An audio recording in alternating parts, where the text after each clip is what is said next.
Demiştim ben sana oynama sevgimle, qədrimi bilmedin, meyletme özgeye.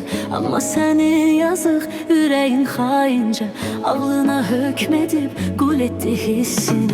İndi onun bunun oyuncağına dönmüşsen. Hayatın kapkara kısmetine küsmüşsen. Bu senin alın yazın, yaşa onu aram aram. Senin kimi haine bu da azdı olsun haram. Ben sensiz yaşayıram, her anımdan razıyam.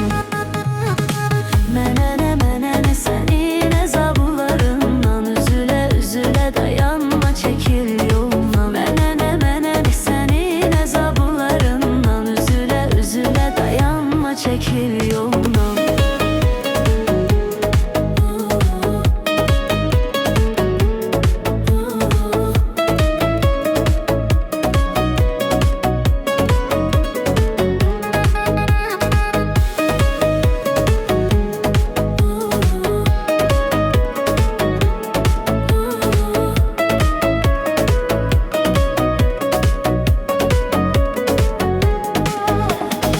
Demiştim ben sana oynama sevgimle, qədrimi bilmedin, meyletme özgeye.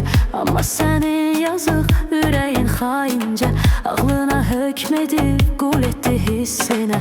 İndi onun bunun oyuncağına dönmüşsen. Hayatın kapkara kısmı